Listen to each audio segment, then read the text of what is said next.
இப்போ நீங்கள் திடீர்னு வந்து நடிகராக ஆகிட்டதுனால சொகுசாக வந்துட்டு நடிச்சுட்டு போயிடலான்ட்டு நினச்சி அந்த கிரியேட்டர் உங்களுக்குள்ளே இருக்கிறவர் இருக்காரா, இல்லை அவர் வந்து ஓய்வு எடுத்துட்டு நடிகராக மாறிட்டாரா, முழு நேரம் நடிகரா? தனுஷும் நீங்களும் ரொம்ப சேர்ந்து நடிக்காமல் இருக்கிறதுக்கான கண் திருஷ்டி போட்டுரும் அப்படிங்கிற இன்னைக்கு நீங்கள் பெரிய நடிகர் ஆகிட்டீங்க, அவர் கூட மாட்டேங்கிறாரா இல்லை கூப்பிட்டு நீங்கள் போக மாட்டேங்கிறீங்களா?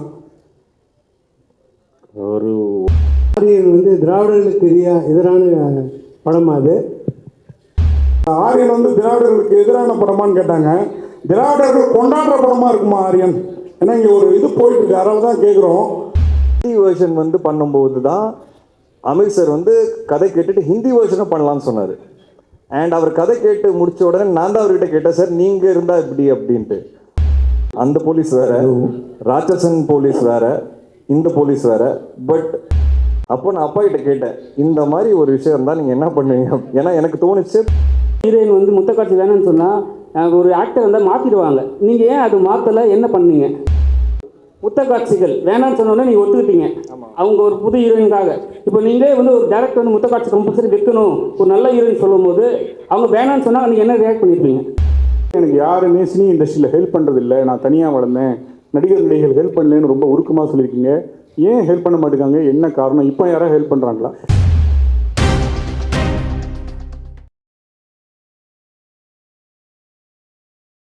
செல்வராகவன் சார் சொல்லுவீங்க, அவரோட இமேஜ் அவரோடது வேற, இவரோட இமேஜ் இவர் வேற, எப்படி ரெண்டு பேரும் செட் ஆகினது எப்படி அந்த? இல்லை சார், ஆக்சுவலாக ஃபஸ்ட்டு நாங்கள் தமிழ் ஆரம்பிச்சிட்டோம் சார். ஸோ செல்வா சார் எப்போவுமே வந்து எங்களோட ஃபஸ்ட் சாய்ஸ் தமிழுக்கு. ஹிந்தி வேர்ஷன் வந்து பண்ணும்போது தான் அமீர் சார் வந்து கதை கேட்டுட்டு ஹிந்தி வேர்ஷனும் பண்ணலான்னு சொன்னார். அண்ட் அவர் கதை கேட்டு முடிச்ச உடனே நான் தான் அவர்கிட்ட கேட்டேன், சார் நீங்கள் இருந்தால் இப்படி அப்படின்ட்டு. அப்போது அவர் லால் சிங் சட்டாக்கு அப்புறம் 2 வருஷம் நடிக்க மாட்டேன்னு சொல்லும்போது தான் இந்த கதை கேட்டார். அப்போது அவர் ஃபுல்லாக வெள்ளதாடி, ஃபுல்லாக வெள்ளை முடியெலாம் வச்சு அந்த ஒரு லுக்கில் இருந்தார். ஸோ அதனால் அவர்கிட்ட கேட்கும்போது அவர் கரெக்ட், எனக்கும் அப்படி தான் தோணுச்சு கதை கேட்கும்போது. அங்கேருந்து ஒரு ஜேர்னி ஆரம்பிச்சு சார். அவர் செல்வா சாரோட கேரக்டரை பார்த்துட்டு அவர் சொன்னார், சூப்பர் ஆப்டாக இருக்கீங்க தமிழில், ஹிந்தியில் நான் எப்படி இருப்பேன்னு எனக்கு தெரில, ஏன்னா I come with the baggage of being a hero for so many years. So அது எப்படி ஏற்றுப்பாங்கன்னு எனக்கு தெரில. அப்புறம் அவர்கிட்ட ஒரு கொஸ்டின் ஒன்று இருந்தது, மாரல் கொஸ்டின். அது அவர் அந்த மாரல் கொஸ்டின் கேட்கும்போது ரொம்ப நியாயமாக இருந்தது. அப்போ அவர் கேட்டார், இதை மாற்ற முடியுமான்னு. அப்போ நான் சொன்னேன், சார் இந்த படத்தோட புது விஷயமே அதான், நான் அது மாற்றிட்டேன்னா படத்தோட சுவாரஸ்யம் போயிடும். அப்போது அவர் ஓகே, அப்போது நம்ம பண்ணாமல் இருந்தால் பெட்டர்னு சொன்னார். ஆனால் எதுவுமே என்கிட்ட இந்த கூலி படத்தோட ரிலீஸ் வரும்போது நாங்கள் ஒரு நைட் ஒன்றா உட்காரும்போது தான் சொன்னார், உனக்கு என்கிட்டயே மாற்ற முடியாதுன்னு சொல்கிற தைரியம் இருந்தது பார்த்தியா, அதுதான் எனக்கு பிடிச்சது அப்படின்னாரு. So that is something I think, அதுதான் என் கதைகள்னு நான் சொல்லுவேன். அண்ட் இதுதான் அவரோட ஜேர்னி. பட் ஆல்வேஸ் தமிழ் வெர்ஷனாக தான் இருந்தது.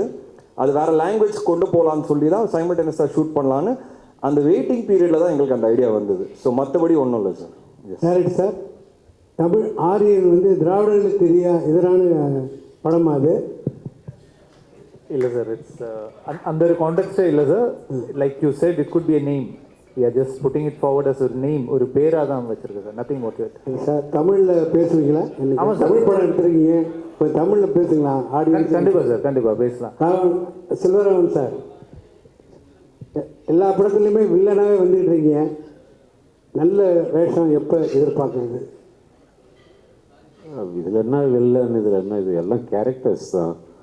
ஸோ ஒரு படமும் நல்ல சந்தோஷமாக அனுபவித்து தான் பண்ணுறோம். ஸோ கூடிய சீக்கிரம் வந்து அதர் கேரக்டர்ஸ் வரும், டெஃபினட்டாக வரும். வெயிட் பண்ணுறேன் அதுக்காக. செல்வராஜ் சார், உங்களுக்கு கேள்வி. ஒரு டைரக்டர் பேர் பார்த்து தேட்டருக்கு வந்தாங்க ஆடியன்ஸ். அது பல டைரக்டர்களுக்கு அந்த வரிசையில் வந்துட்டு உங்கள் பேரை பார்த்துட்டு தேட்டருக்கு ஆடியன்ஸ் வந்தாங்க. இப்போ நீங்கள் திடீர்னு வந்து நடிகராக ஆகிட்டதுனால சொகுசாக வந்துட்டு நடிச்சுட்டு போயிடலான்ட்டு நினச்சி அந்த கிரியேட்டர் உங்களுக்குள்ளே இருக்கிறவர் இருக்காரா, இல்லை அவர் வந்து ஓய்வு எடுத்துட்டு நடிகராக மாறிட்டாரா, முழு நேரம் நடிகரா? எப்பவுமே டைரக்டர் தாங்க. ஆக்டிங்கிறது okay. First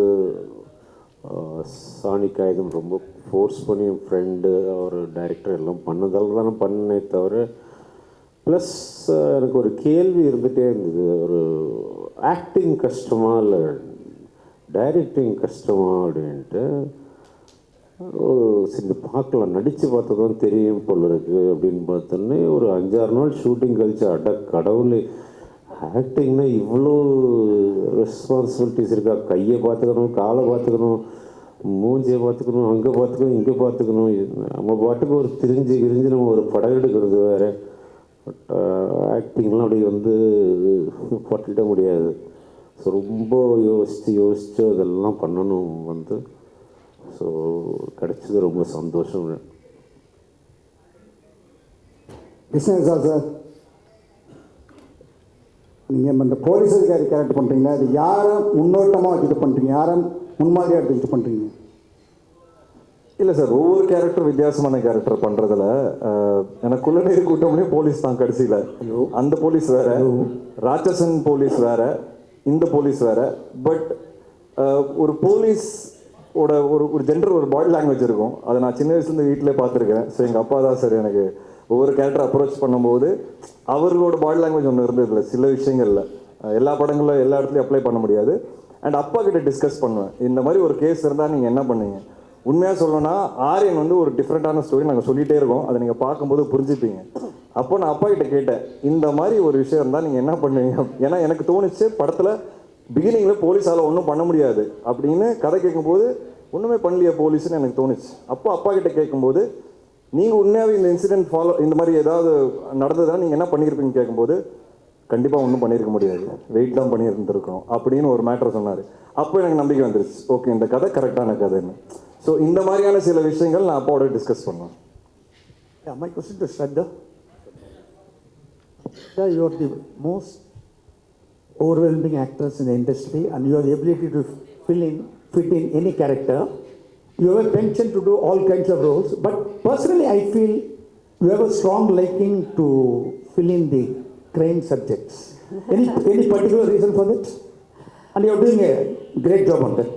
Thank you so much, sir. அப்படி ஒன்றும் இல்லை, அதாவது it's not like I am attracted to dark subjects. அது ஏதோ people see me in that perspective and I seem to be pulling it off. It's a stereotype of a good nature, I feel. And I mean, honestly, it is something I enjoy doing, but I'm also always on the lookout for lighter subjects just to show diversity. But thank you so much for your compliments, sir. Thank you. Sir Karunakaran sir, உங்களுக்கு தான் question. Sir இங்கே தான் இருக்கீங்க, சொல்லுங்கள் sir. இங்கே தான் இருக்கீங்க. ஆனால் உங்களை பார்த்து ரொம்ப நாளாக நம்ம வீட்டில் பார்க்க முடியுது சேனல்ஸில்.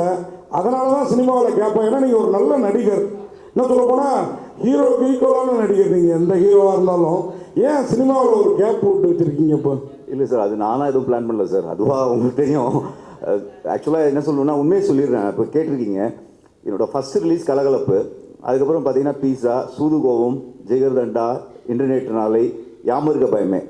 ஸோ நான் என்ன நினச்சேன்னா இப்படி தான் இருக்கும் சினிமான்னு நினச்சேன், எல்லாமே பிளாக் பஸ்டர். அதுக்கப்புறம் இந்த ஜேர்னியில் தான் பார்த்தேன் அப்ஸ் அண்ட் டவுன்ஸ் எல்லார் கெரியர்லேயும் இருக்கும் அப்படின்ட்டு. விஷ்ணுவுக்கு நல்லா தெரியும், நிறைய வாட்டி நான் விட்டுட்டு போயிடணும்னு முடிவு பண்ணிட்டேன். சினிமா வேண்டாம் எனக்கு, நான் இது மாதிரிலாம் பார்த்ததில்லை. இந்த மாதிரி என்னென்னா சக்ஸஸில் ட்ரீட்மெண்ட் வர மாதிரி இருக்கும், டவுன்ஃபாலில் ஒரு மாதிரி இருக்கும். பட் நான் போயிடணும்னு நினச்சேன். விஷ்ணு தான் பிடிச்சி இல்லை நீ பண்ணு, இப்படி தான் இருக்கும் கெரியரில், சில படம் நல்லா வெற்றி பெறும், இதில் மிக்ஸாக தான் இருக்கும், பட்டு அதை நீ நல்லா ஆர்டிஸ்ட் அப்படின்னு சொல்லி என்னை எழுத்து பிடிச்சி இப்போ எப்படி பண்ணியிருக்காருன்னா அவரோட கம்பெனிலேயே அடுத்த மாதம் டே கிளாஸ் இருக்குது எனக்கு, வந்து தெரியும். ஸோ கட்டா குஸ்தி 2வும் இன்னொரு படமும். ஸோ அப்படி ஸ்டார்ட் பண்ணி விட்டு இன்ஜின் இப்போ கொஞ்சம் நல்லாவே ஃபார்மில் இருக்குது வண்டி. கண்டிப்பாக இன்னொரு 2-3 இயர்ஸ் நல்லா ஓடும். ஜிடி நாயுடு படத்தில் நான் ஒரு முக்கியமான ரோல் பண்ணுறேன். அதுக்கு காரணம் விஷ்ணு தான். ஏன்னா ஓஹோ எந்தன் பேபியில் நான் ஒர்க் பண்ண பார்த்துட்டு கிருஷ்ணா சார் என்னை கூப்பிட்டாரு. So thank you Vishnu, thank you so much. So அடுத்த வருஷம் கொஞ்சம் பிஸியாக தான் சார் இருப்போம். அடுத்த மாதம் வாவாதியாரில் மீட் பண்ணுவோம். ஸோ இன்னும் 2-3 இயர்ஸ் நிறையா படங்கள் பண்ணுவேன்னு நினைக்கிறேன். தேங்க்யூ. வாழ்த்துக்கள் சார். தேங்க்யூ சார் விஷ்ணு சார்ட்ட கொடுங்க சார். இப்போ கேட்டாங்க, நான் முன்னாடியே அந்த கேள்வி உங்கள்கிட்ட கேட்டிருக்கிறேன், உங்களுக்கும் டைரக்டருக்குமான கேள்வி இது. அந்த ஆரியன் வந்து திராவிடர்களுக்கு எதிரான படமான்னு கேட்டாங்க. திராவிடர்கள் கொண்டாடுற படமாக இருக்குமா ஆரியன்? ஏன்னா இங்கே ஒரு இது போயிட்டுருக்கு, அதனால தான் கேட்குறோம் சார். என்னோட வியூ கொஞ்சம் இந்த மாதிரி விஷயங்களில் கொஞ்சம் different sir. I believe everybody is a human being first. I think that நம்ம ஒரு காலங்காலமாக ஒரு விஷயம் இருக்கிறதுனால நிறைய டிவிஷன் இருக்குது சார் மக்களுக்கு நடுவில். பட் எல்லாருமே end of the day human beings தான் சார். ஸோ இந்த படம் எல்லாருக்கும் பிடிக்கும்னு நான் நம்புகிறேன். இந்த என் பையன் பேர் சார், அதை நான் எதுவுமே யோசிச்சு வைக்கல, என் ஒய்ஃப் தான் வச்சாங்க. ஸோ அது எதிரா ரைட்டா ராங்காலாம் எனக்கு தெரியாது சார். என் ஒய்ஃப் ரஜினி, எக்ஸ் ஒய்ஃப், அவங்க வந்து ஆரியனோட அம்மா, அவங்க தான் இந்த பேரை செலக்ட் பண்ணாங்க. ஸோ அதனால் வந்து எனக்கு நீங்கள் இப்படி கேட்டிங்கன்னா சொல்ல தெரியாது சார். என் பையனோட பேர் சார் எல்லாருக்கும் பிடிக்கும் சார், கண்டிப்பாக சார். டைரக்டர் சார் உங்கள் பதில். சார் அதே தான் சார். பட் அது இந்த படத்துக்கு ரிலீஸுக்கு அப்புறம் நான் டீட்டெயிலாக பேசுகிறேன் சார். அப்போது கொஞ்சம் டீட்டெயிலாக பேச முடியும், அதனால தான். சார் செல்வராகவன் சார், உங்களுக்கு ஏன்னா உங்களை இந்த மாதிரி இடத்துல தான் கேட்க முடியும், பார்க்க முடியும், அதனால தான். ஒன்றும் இல்லை சார், அதாவது தனுஷும் நீங்களும் ரொம்ப சேர்ந்து நடிக்காமல் இருக்கிறதுக்கான கண் திருஷ்டி பட்டுரும் அப்படிங்கிற மாதிரி. ஏன்னா இன்னைக்கு நீங்கள் பெரிய நடிகர் ஆகிட்டீங்க, அவர் கூப்பிட மாட்டேங்கிறாரா இல்லை கூப்பிட்டு நீங்கள் போக மாட்டேங்கிறீங்களா?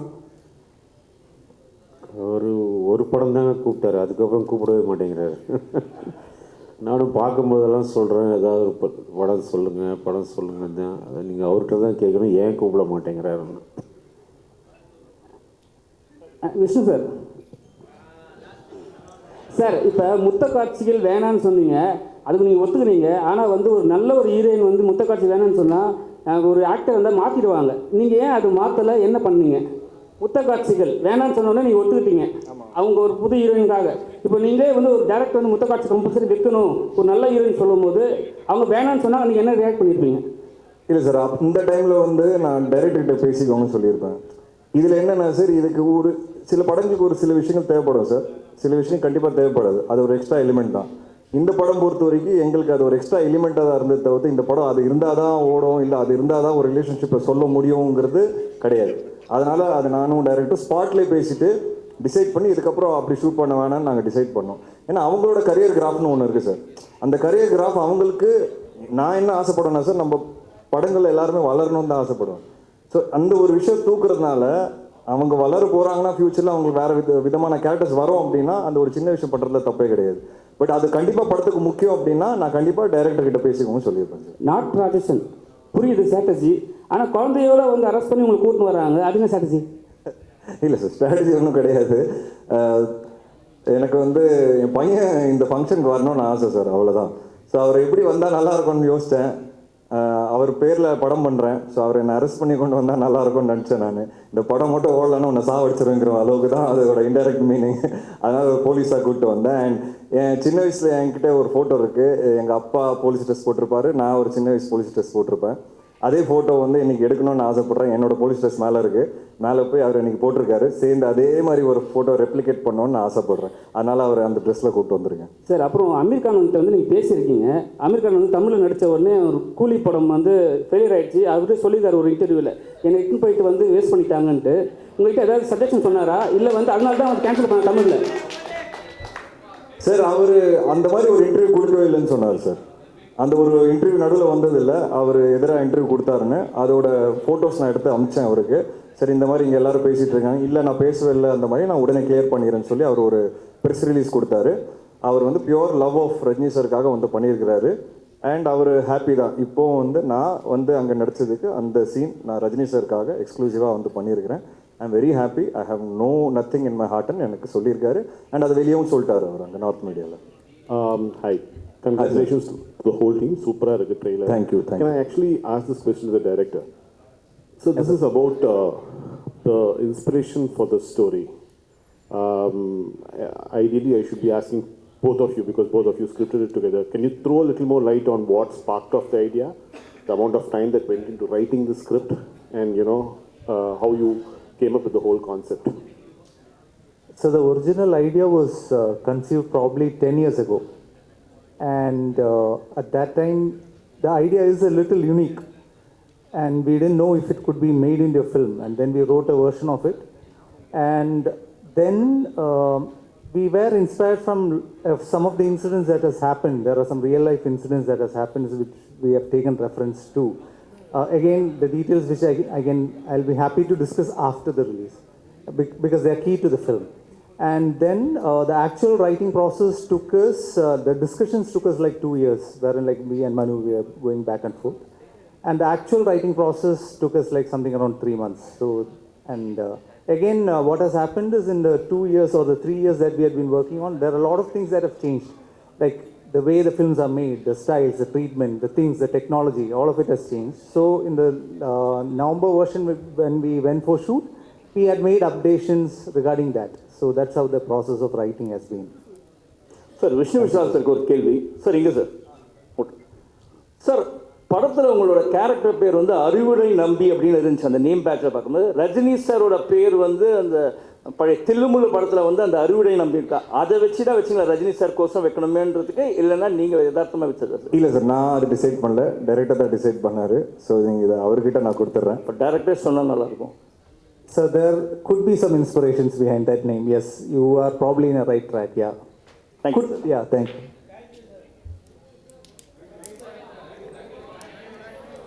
Thank you for அவர் சார் ஏதோ கேட்குறாரு கடைசி.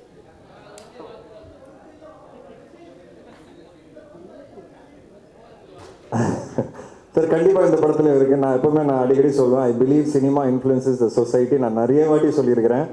அது நம்ம எல்லா படத்தில் மெசேஜ் சொல்லணும்னு அவசியம் கிடையாது. பட் அது சொல்கிறதுக்கு ஒரு ஆப்பர்ச்சுனிட்டி கிடச்சதுன்னா அது கண்டிப்பாக சொல்லணும். ஆனால் அது ரொம்ப நேக்காக சொல்லணும் சார். அண்ட் கெடுக்கக்கூடாது சினிமா மூலிமா, அதுவும் நான் ரொம்ப நம்புகிறேன். இந்த படத்துலேயே ஒரு சின்ன மெசேஜ் இருக்குது, அது இப்போ சொல்ல முடியாது.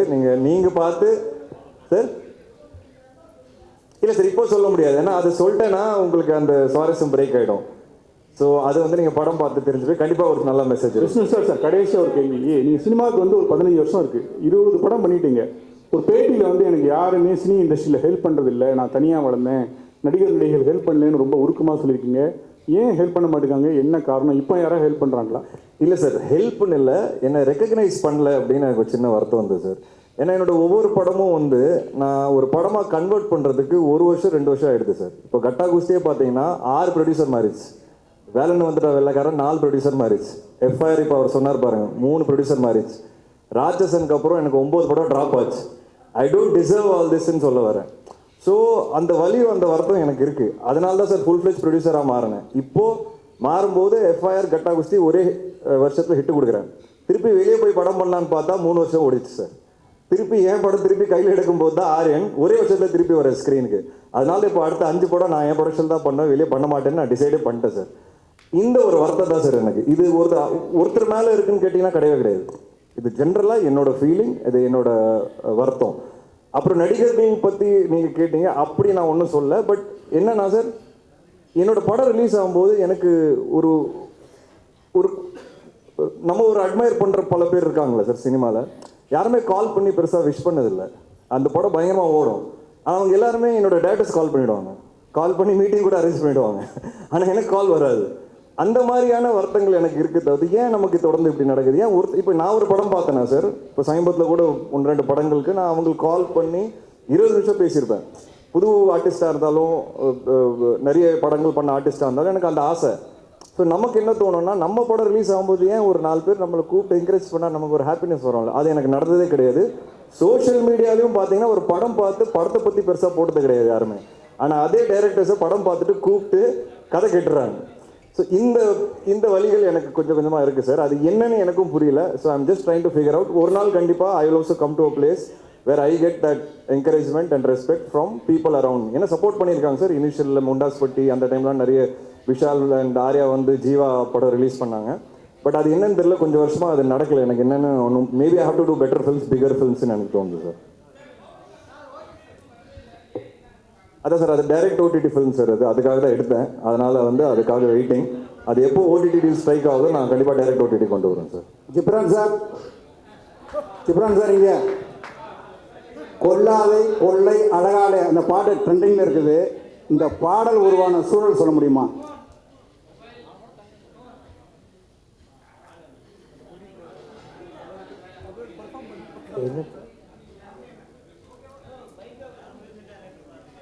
என்ன பாட்டு? கொல்லாதே கொள்ளை அழகாலே பாட்டு ட்ரெண்டிங்கில் இருக்குது. இந்த பாடல் உருவான சூழல் பற்றி சொல்ல முடியுமா? But I am the guy. Okay.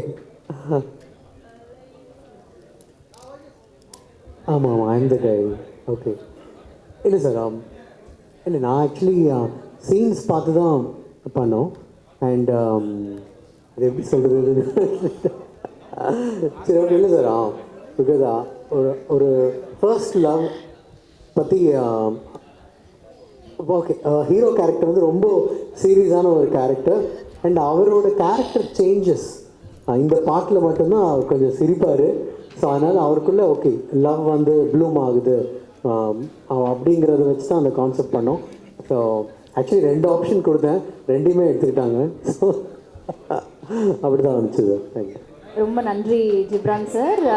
ஒரு குரூப் பிக்சருக்காக can we please ask our cast and crew to come forward to step